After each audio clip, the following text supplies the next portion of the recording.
Welcome to Declutter to Light for Life. And tonight is about decluttering for 3 ways to great self-care.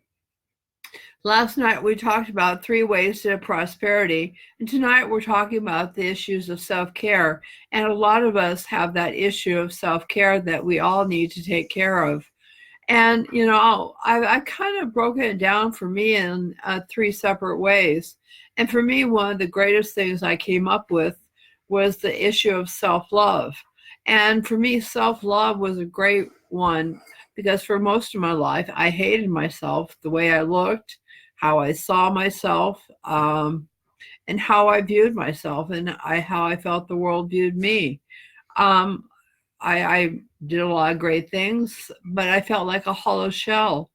And I hated myself down to the core at many times.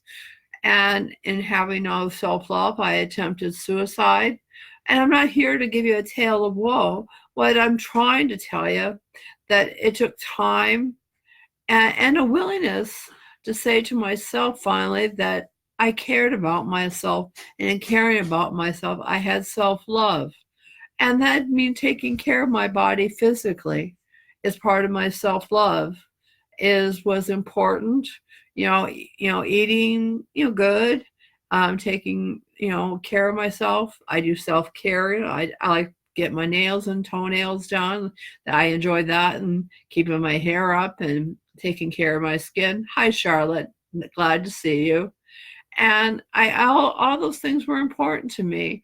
I don't wear any makeup anymore, but I have nice skincare and things like that. And I found that really wonderful to do. And then my mental health. That was an important thing for me and my self-love. I found taking care of my mental health and doing good things and playing with my doggie or doing things that ensured it, journaling and prayer and things like that. That even goes into my spiritual as far as my self-love. And then another big thing I found was self-confidence was a big one, because it's without self-confidence, you don't feel like you're worth anything to anybody. You just feel like, everywhere you turn, you feel like people are talking about you. You think somebody's going to come up to you and going to say boo, and scare you to death. But that doesn't have to be the truth anymore, because I know for myself that when I gained my voice about who I was and I am, I was able to speak my truth, and with self-confidence about truly knowing who I was.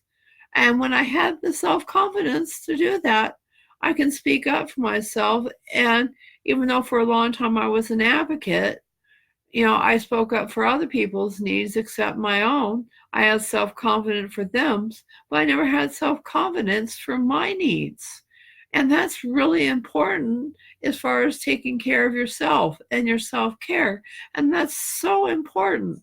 And I can't stress that how important that self-confidence is for a lot of us who are hoarders or clutters or chronic disorganizers, or anybody who's dealt with trauma issues or any sort of difficult issues from their past, or any sort of things, have self-confidence issues. And a lot of us have to learn to gain internal strength. And a lot of internal strength that we can gain is from our persistence. A lot of us who've gone through difficult things in our lives have gained persistence. And if I can say any more than one thing, is that when you've gained persistence in your life, you should have a sense of self-confidence in yourself. And you should give yourself kudos for having made it through a lot of difficult situations. And you should say, hey, I did it. I made it through it. I was persistent. I had perseverance. I had tenacity. And with that, you should say to yourself, I have self-confidence. And you're not a hollow shell, because it takes a lot of fortitude, and you learn a lot of life skills when you make it through difficult times. And a lot of folks out there don't have that kind of understanding making it through those difficult situations. So give yourself some kudos and some self-confidence for I've made it through those things, and think back and make a list of the things that you're good at and realize you are worth something. If you do that, you may realize that you can have self-confidence. And then the next thing I would also like to think about as far as self-confidence is belief in yourself. How I differentiate this from self-confidence is when you have belief in yourself. Belief is something of that's intangible. It is something that that you happen as a repeat of something over and over again. It can be negative, it can be positive.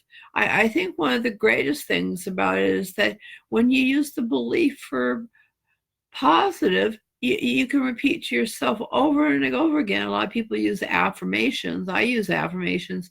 I use I am and must statements that I am a great winner. I am a must be a great winner. I am a must be blah blah blah. You can do Anybody can do that and just continuously on.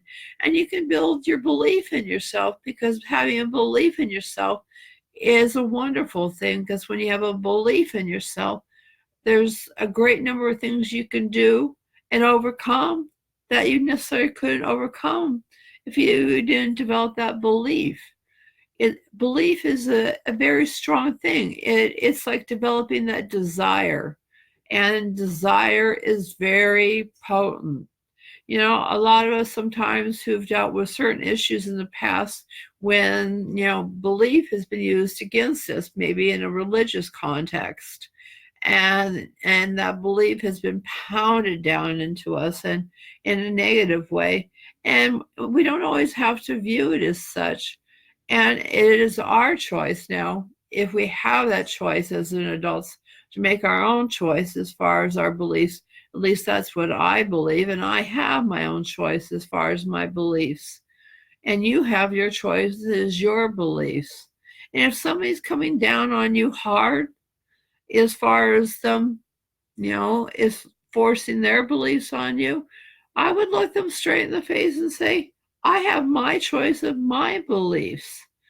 You know, when folks sit there and force their beliefs on you, it's a negative thing. It's like them telling you, what kind of shoes you can buy. What kind, it's not shoes, but it's like saying to you, you can't believe a certain way because just because you're a woman or of a certain this or of a certain that. In our country, we have freedom of religion. And I know in other countries don't necessarily have that freedom, but in our country we do. As you can see, I proudly have my flag displayed appropriately.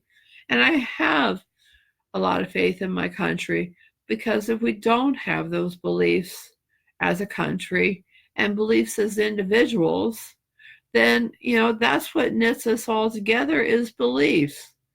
And beliefs as a single individual in yourself is strong, and belief in yourself in a positive way is what really builds you up, and that really builds up who you are as far as your self-care. And with that, and then you got to have that understanding, you got to have that self-love, you got to have that self-confidence, and you got to have that belief in yourself.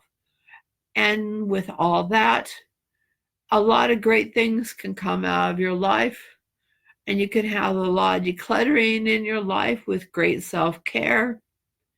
And decluttering can be a wonderful thing. And with that, I wish you a great Declutter's Delight for life. Blessings, love, compassion, and kindness, hope, peace, tranquility, and hope, and blessings to you all. And have a great night to you all.